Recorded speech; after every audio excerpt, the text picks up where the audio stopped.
welcome back to Kaplan's Career Goals. Today, my guest is Sophie Godbold, who is a Central Policy Advisor at the Bank of England and the winner of the Women in Banking and Finance's Future Leader Award. So thanks for joining us. So you work in the Bank of England in central London. What do you love about it? I love that it's just such a prestigious organisation to work for. Obviously, it sets the UK's interest rates, intervenes in the sterling and foreign exchange markets, it regulates a large proportion of its financial services, and it intervenes if some of the banks are failing. So it's just a really cool, interesting place to work. There's such amazing people that we work with as well, and there's so much opportunity there. Yeah, it's one of them places as well, because it's such a big name, but it's the big name. Yeah. Is it like, I work at the Bank of England? It's a bit of a I don't flex. think I've ever thought of it like that, because I've worked there for such a long time. But yeah, maybe. So, the award, what steps did you have to take to win that? Basically, I worked as a PA and administrator for sort of 10 years in finance, and part of my role as a PA, I was overseeing an admin team. And it kind of all started when we got some feedback from a staff survey where sort of the team was saying that they felt like they didn't kind of, get as much support as people in other roles, other scales with their career development. And I kind of put together a group of people to look at, what are the barriers, what are the issues, why are people feeling like they're not getting as much support as others.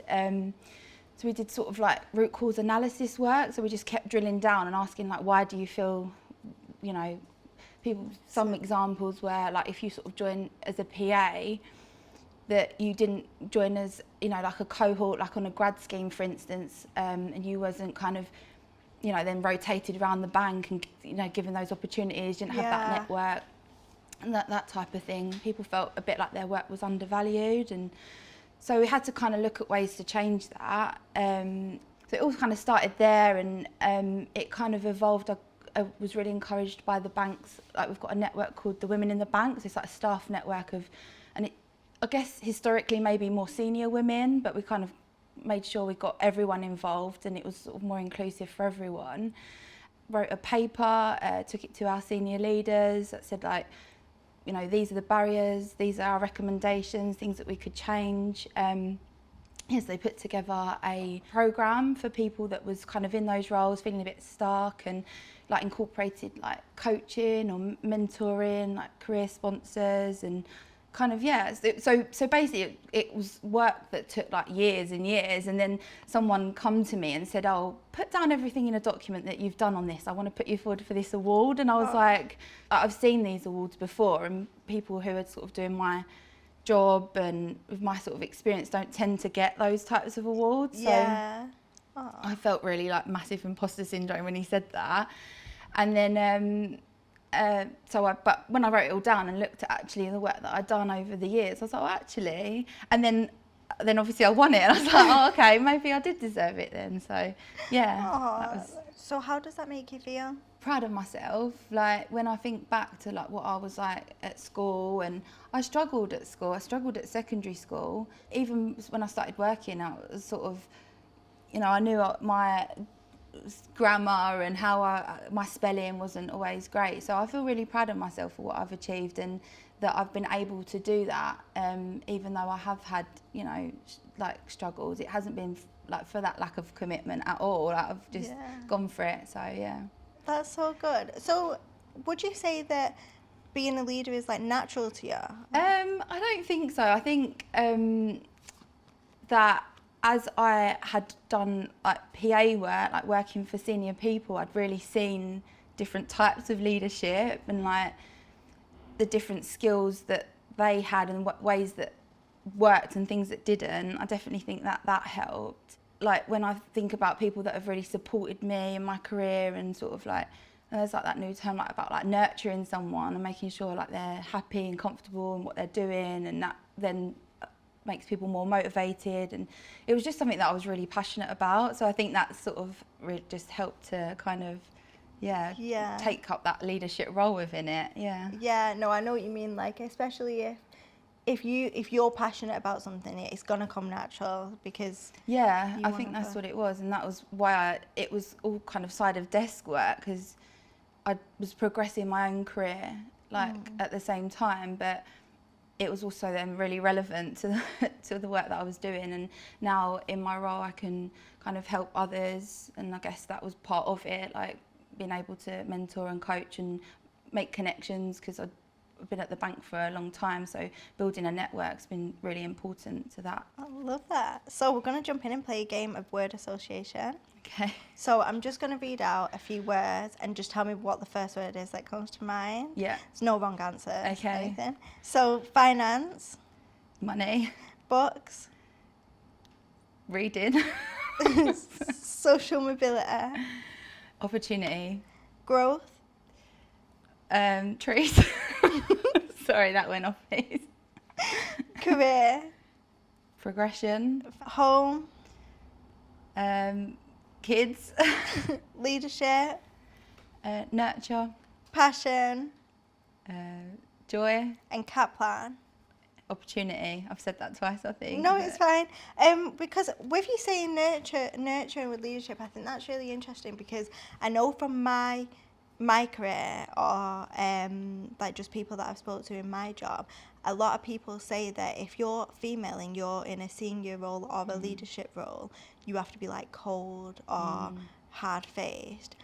But then you're saying like you associate that with something completely different. Yeah. Is that something that you intentionally like strive to be? Yeah, I've definitely seen that change happen, like over the time sort of that I've been in the industry, that people are more like accepting of like you can be yourself, so, and you're encouraged to be yourself. So if you're not that type of person, then that's not what is expected. I think my experience and my home life actually as something, how do we find ways of doing that and helping me? So that's, I feel, what I've seen really work. And I see actually on the Kaplan website, I see the CEO speaking, and she said about how we've like sometimes taken struggles in academics for maybe like a lack of commitment, and that's, I think that's been mistaken. So we can't always just take like someone's sort of background and experience and it's just assume that they're not, you know, wanting to progress because they, you know, haven't come in at certain levels and they've got different sort of backgrounds, socioeconomic things like that all come into play. So I think when a good leader for me has recognised those things, it's really helped me, you know, in my career, you know, to do well and to better myself. Yeah, So, no, I completely agree. And it's, what's the word? Is it equity? yeah, like, so that's another thing. Like at the bank, like we've sort of started to teach people and then obviously learn, like what does that mean? Like there's words like intersectionality and how barriers can build up for certain people, different reasons, and what like treating someone equitably means. So I didn't know that, but I'm like, oh, okay, yeah. So I was really grateful when someone said to me, you know, like, you may be discriminated because of your accent. Like, I've got a really strong working class accent, like, and well, I think I have anyway. And so like, because I noticed it as soon as I started out like working. I was like 17, 18, because like my dad's, he's like a bricklayer, like come from an estate in southeast London, and so I noticed straight away that I didn't speak very well, and that I started to think like that's something that I need to change about myself. Like I really thought that, like, do I need to kind of have some elocution lessons and maybe I'll get on better? But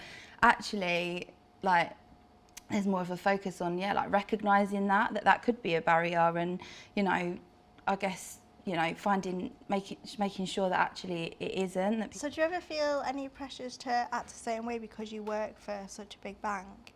The policies that we've got at the bank and how people are expected to behave, so they're expected to act with integrity and demonstrate impartiality. So as our new joiners come in, I kind of do like a presentation to them about just a reminder of the things they need to declare, like for instance some personal relationships. So because we are a central bank and we regulate firms, they have to sort of declare some personal relationships. So for instance, you may have close family members that work in bank regulated firms, for instance, so we'd have to maybe put mitigants in place around that.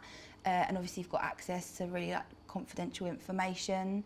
It sets the UK's interest rate, so we have to seek approval for when we seek a new mortgage agreement, things like that. When we're offered entertainment and gifts, that all has to be declared. So I think because of like the organisation, maybe there are, you know, it is really strict in how we act and how we kind of present ourselves. Yeah. Say if someone started and they worked at the Bank of England and then their partner worked at another bank. Yeah.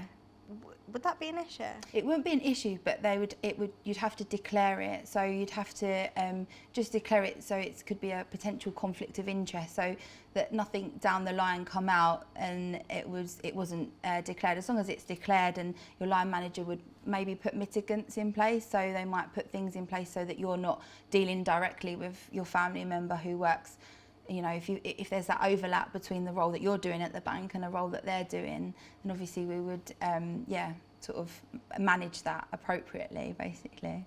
I went on a school trip ages ago to the Bank of England. Did you? Yeah, oh, cool. with the gold. Yeah. So you lifted it up in the little. Yeah. It's like in like a case. Yeah. And you can't pick it up with one hand. That's the challenge. It's so heavy, but it doesn't look so heavy. Yeah.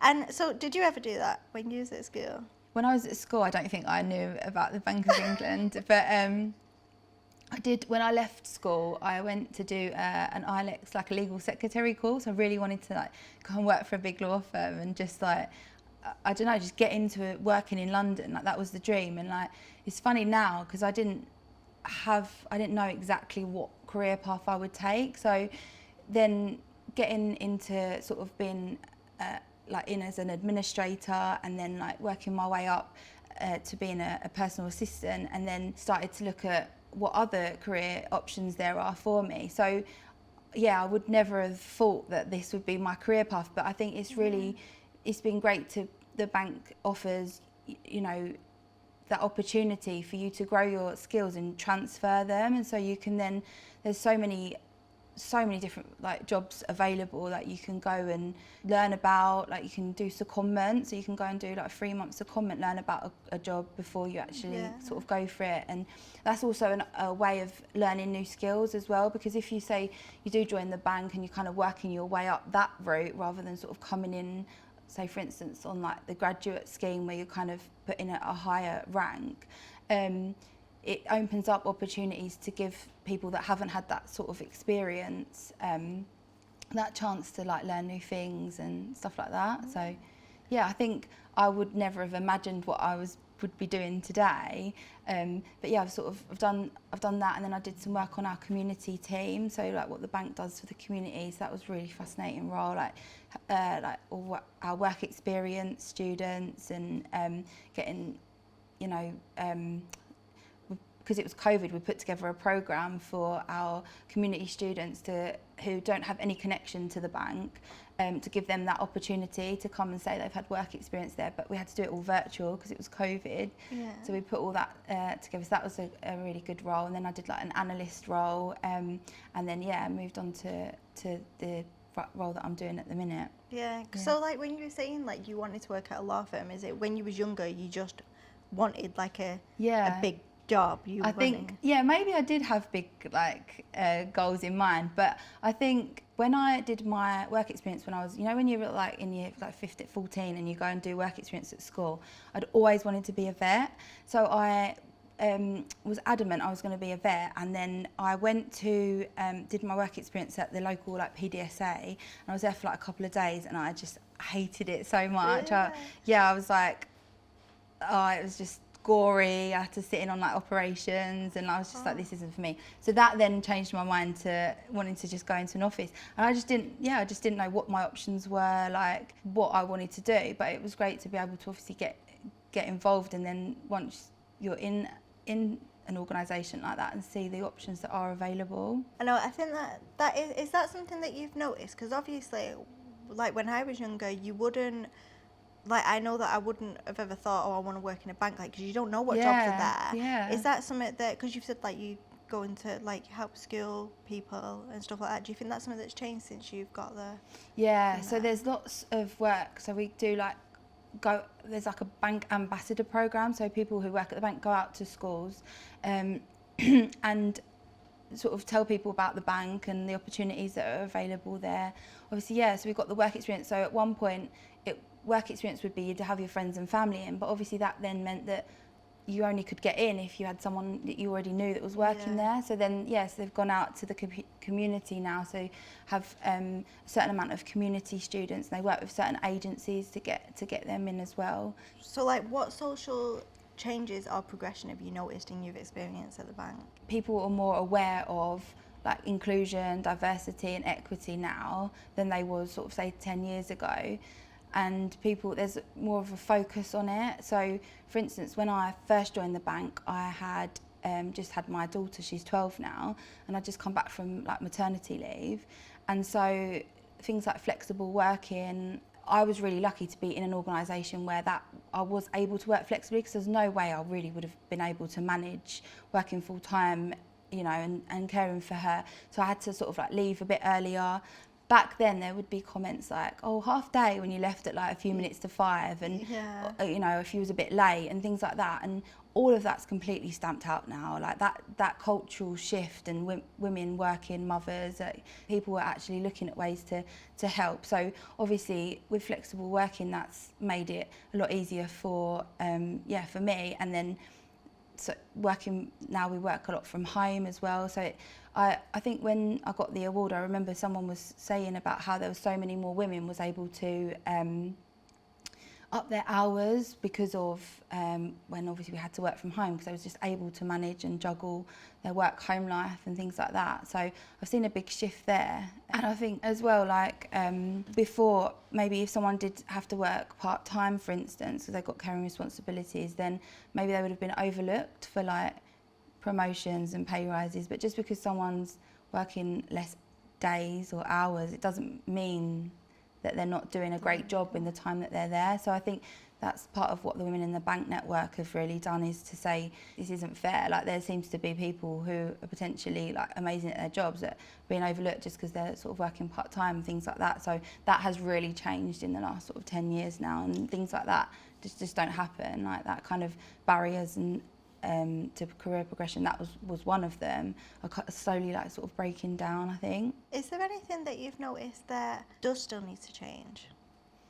I think there's always, like, we can do more. I know that, for instance, recognising and what more can we do to help people who didn't have the opportunity to go to university. I think it's about obviously bringing in a diverse set of people, so at that point making sure applications are diverse, and we use like blind recruitment and things like that, but also developing talent like once people are in. So there's loads of ways to do that, I think, like coaching and mentoring, like sponsorships, like apprenticeships we have, and so there's lots of ways that lots of things we're doing, and I guess it's just be creating more of that to make it easier, and then once people are kind of progressing, that diverse population will inevitably then be future leaders, and that would then make a diverse set there. Yeah, and we do that with like when you're saying about apprenticeships, like one thing that people don't realise is that someone who you already have as a employee can be an apprentice. Oh, of course, like, and a lot of people really do value when you invest into your workforce anyway, rather than just hiring new. And there are opportunities for people to progress. While already in the company. And like you said about, I think in your mind maybe sometimes you think apprenticeship and think that's got to be someone that's really starting out in their career. People for different reasons, like I didn't sort of think, I want to progress my career when I just had my daughter, and then my other children were sort of really young. So there's different times in people's life when that might be when they start thinking about it. I think to make that clear that apprenticeships and these opportunities are for everyone at any point. You know, it doesn't have to be like your fresh sort of school leavers and stuff. And I think that's as well, like there's a lot of pressure on school leavers to be like, you need to know what you want at the age of 16, 17, 18, when it's like people are like 40 plus that are doing apprenticeships or upskilling like with short courses or whatever. Like it's definitely always possible. Okay, we're gonna play a game called Rank These. So I'll give you 3 options, and then from 1 to 3, 1 being love that, 3 being not bothered.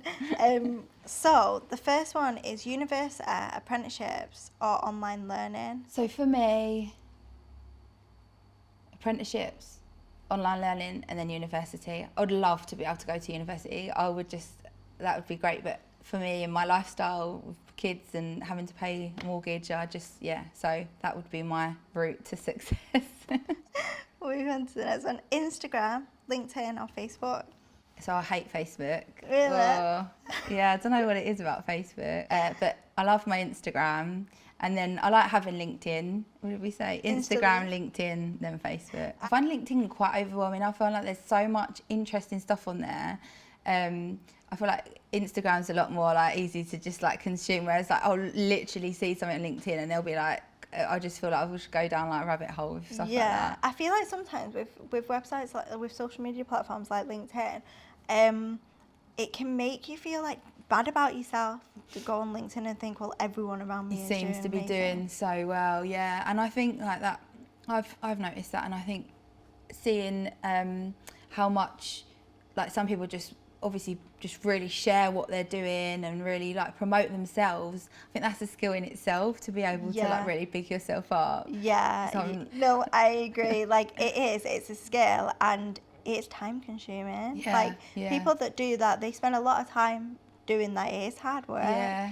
But working in the office, hybrid working or remote? Definitely hybrid. I love having that bit of both if that is an option. It's so good for especially like women, if they're, you know, people caring for their family, older parents or their kids and things like that. It does make life a lot easier. It makes it more doable, I think. I wouldn't want to just be completely at home though and never meet anyone. So and then the last one, office, full-time office. Yeah, full-time office is hard. Like once we started going to part-time, like hybrid, it was like, wow, how did we spend so much time in the office? Away from home, with the commute, obviously all that extra time out of the office. So I think having the balance is the best of both worlds. Yeah, I know. Well, before the pandemic, I used to work in the office 5 days a week.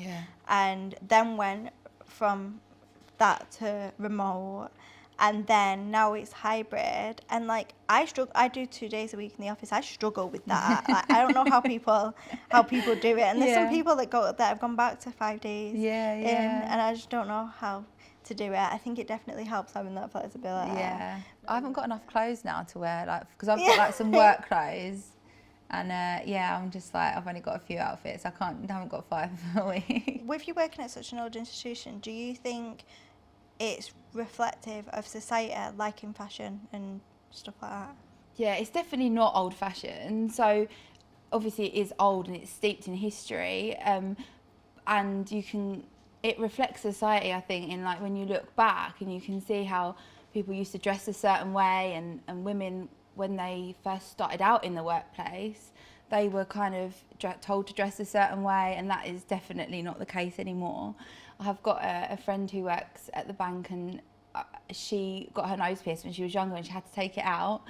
So when, like, obviously now that would never happen. You can sort of be yourself more at work. So she went and redone her nose piercing later on. So yeah, it's definitely not, you definitely don't have to dress a certain way or, you know, have a certain look. How do you think people dressing how they want makes a difference in the environment that you work in? So the bank has a mission to be like more human and humble, and I think the more you can be yourself, bring yourself to work, that's what we say, you will be more motivated to, you know, it takes a lot of energy, I think, to pretend to be someone that you're not. And so I think just being able to be yourself, dress how you dress, and be comfortable with who you are.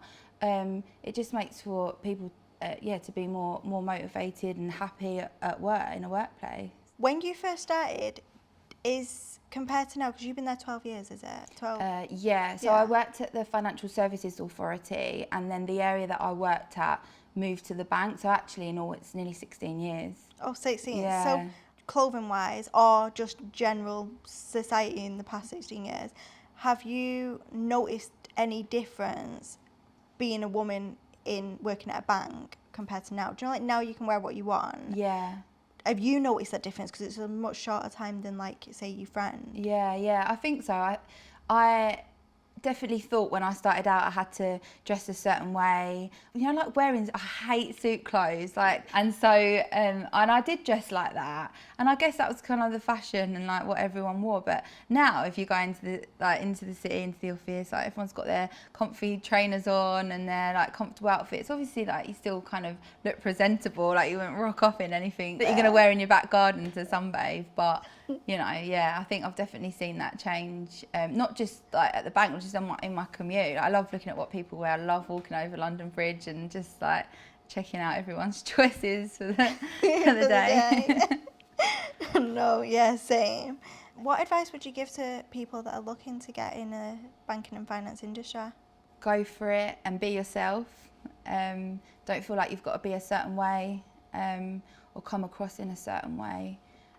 Because actually I think it's better when you are yourself. And what would you say your greatest achievement so far has been? Can I be like really cringe? Go on. Like being asked to come on here and do this show with you, oh my God. I feel like I was thinking it this morning, like, yeah, to be able to be involved with something like this, obviously that award, that was like life-changing for me. It made me realise that actually, like I said, obviously about just being yourself, just being honest, where you are now, where you've come from. You can talk about where you want to be. Obviously your career's a really long time. So yeah, being asked to do this show with you is probably a massive highlight for me. Love that. Thank That's you. a good answer. And obviously like what Kaplan represents, and yeah, so cool. Yeah. Honour. And I think like what you've just said makes a really good point. You know, like you've won this award for being yourself, and then you get opportunities following that for being yourself. And I think it's being accepted in a way. Yeah. If that's like, because that's going to give you confidence. And yeah, definitely. I was so anxious when I was younger, and I think like being saying yes to things obviously has really helped me progress in my career. Like speaking up when it's scary, you know, to say something, but just being honest. The work that I'd done in that sort of D&I space at the awards, they sort of said your personal perspective and experience is like your superpower in that space. And I was part of the Women in the Bank network, and I was like, I'm only talking about things that other people were also talking about. I was thinking, why me? Like, why? But I think obviously that was the point, that I think because I was saying it, then that was sort of, I don't know what I'm getting at. Like it would come from me basically, rather than someone in a senior position just sort of saying it. Yeah, it takes like bravery. It takes bravery to be able to stand up to people, like not stand up to people, but speak in front of people where they're more senior. Or I know, like you said, imposter syndrome. Like you can think that, oh, like are they even going to listen, or am I even qualified to say this? But your experiences are just as valid as anyone else's. Exactly that, and that's what I think has come through more. It's that just because you're in a lower scale or a junior role, it doesn't make your experiences any less valid or your opinions any less. So I think, historically, maybe that was the case with women in junior roles in organisations, but I think hopefully that will prove that that's not really the case anymore, and like you can make a change, I guess, no matter what you're doing in an organisation. Yeah, love that. So you obviously mentioned your dad's a bricklayer, so he's not from like a financial background. Oh my God, no. So what does he think about your role and your achievements? I think it's really interesting, that term I've learnt recently about like having social capital. So like obviously, if you know what that means? Like if you come from like certain backgrounds, and your parents are in professions and they understand what you're doing, or they can encourage you in what they're doing, and you know, might have links and networks. I had literally none of that, and so like my dad, he's really proud of me. But I tell him about work and what I'm doing, and he doesn't have a clue. Yeah. It's really funny actually, because I was working with someone in a more senior role when I was younger, and we both got the train home together, and it was really funny because, like, we got off the train and I was like, oh yeah, I live that side of like the station, and he's like, oh yeah, I just live down there, you know, past that scary pub and just down the road. And I was like, really made me laugh, because like that's where my dad, like back he local. that's his local, like that's where his friends are. That's where he gets his work from, like down the pub.